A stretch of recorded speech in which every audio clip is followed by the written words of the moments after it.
Capitol Hill just exploded, and you need to see exactly what happened. Commerce Secretary Howard Lutnick walked into the Senate to testify.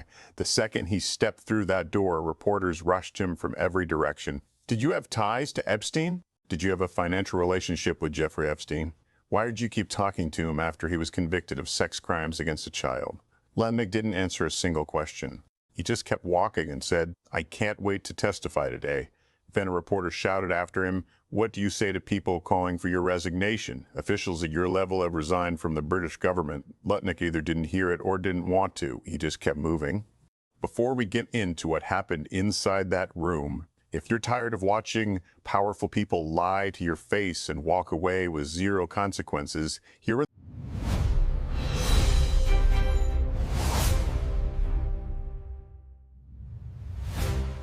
in the right place. Stick with me because this gets worse.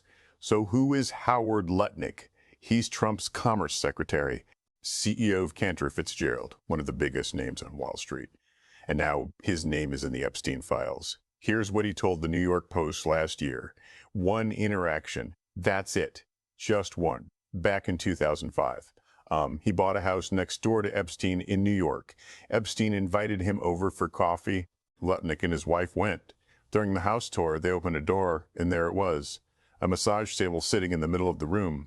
Candles all around it. Lutnick asked Epstein, "How often do you get massages?" Epstein said, "Every day."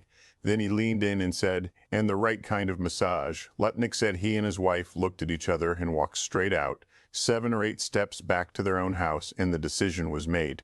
He told the New York Post, socially for work, for charity, if Epstein was in the room, he wasn't going. Not once, not ever. Because the man was disgusting. That story held together perfectly. Until the Epstein files came out. Here's what the files actually show. After 2005, the year he said he was done, there are at least 8 recorded interactions between Lutnick and Epstein. 8. Senator Merkley read them out loud in the Senate chamber. Let's go through every single one. 2009, Lutnick asked for Epstein's phone number. You don't ask for the number of someone you never want to see again.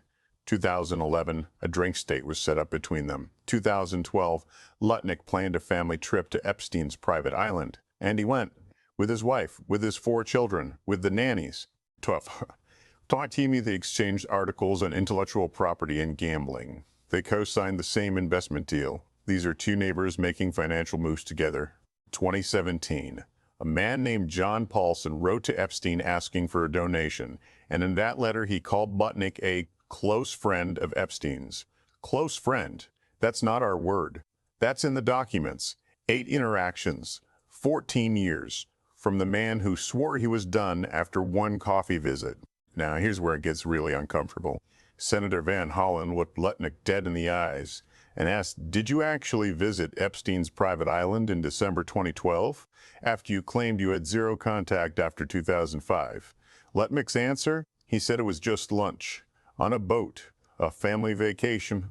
His wife was there. 4 kids, nannies, another family too. 1 hour on the island, then they left. No big deal."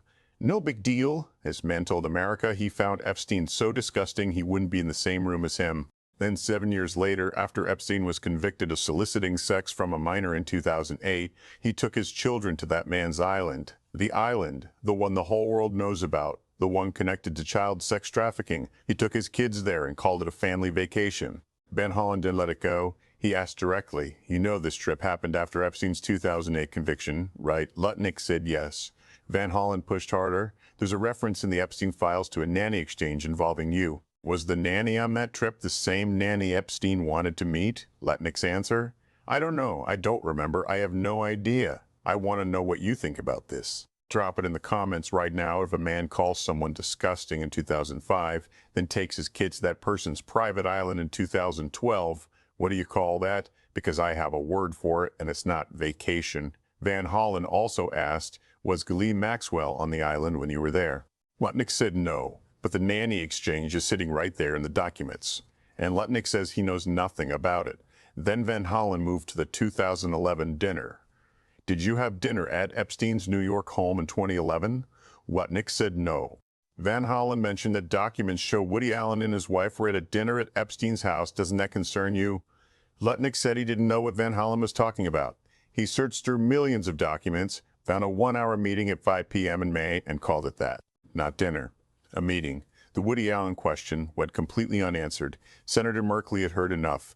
He laid it all out clean and simple. You told America last year that you cut off all contact after 2005. But the records show 8 interactions. You asked for his number in 2009. You had drinks in 2011. You took your family to his island in 2012. That's not something you do with someone you barely know. That's something you plan with a friend. You exchanged articles and signed the same investment in 2013, and in 2017, someone who knows both of you called you Epstein's close friend. Close friend, that phrase is in the documents.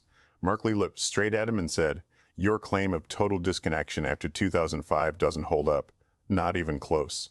Another senator gave Lutnick one final chance to explain himself. He said it was good to hear Lutnick admit Epstein was disgusting back in 2005.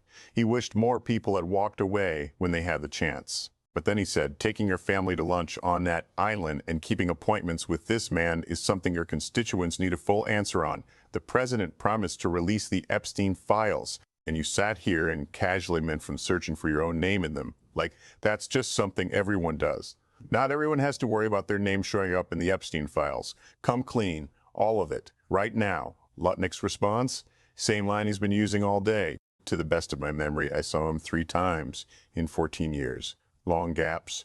My wife was always with me. Van Hollen himself never accused me of doing anything wrong. I looked at every document without fear because I know I did nothing wrong. But here's where we are right now. The New York Post interview says, I avoided every room he was ever in. The Senate testimony says, I saw him 3 times in 14 years. The Epstein files say 8 interactions, phone number request, drinks date, island trip, article exchanges, joint investment, close friend.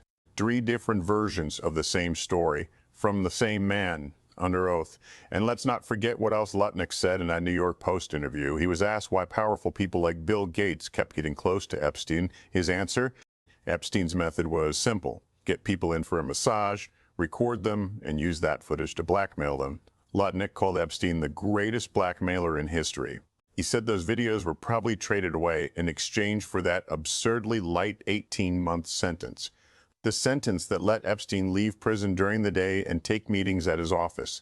Lutnick said there must have been a deal. So Lutnick is on the record saying Epstein ran a blackmail operation using recordings of powerful men, and then Lutnick took his own children to that man's island. Read that again, let it land.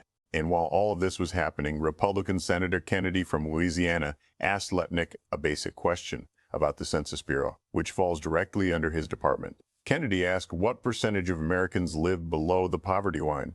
Lutnick said he didn't know. Kennedy told him about 11%, a number that's been stable for years. The Commerce Secretary didn't know the most basic number from inside his own department. So here's where this stands. His story has 3 versions. The documents contradict all of them. Democrats are demanding he resign. Some Republicans in that room looked visibly uncomfortable. And the Epstein files may not be finished yet. He swore he'd never see Epstein again. 8 more interactions. He called him disgusting. Took his kids to his island anyway. He denied any real relationship. Then co-signed an investment deal with him. The documents are public. The testimony is on record. 8 interactions documented. 3 acknowledged by Lutnick. One of those is the truth, and it isn't his. If this is the kind of accountability coverage you want to see more of, share this right now for the algorithm, because people in your circle need to see exactly what happened in that room today. The powerful are counting on you staying quiet. Don't give in that.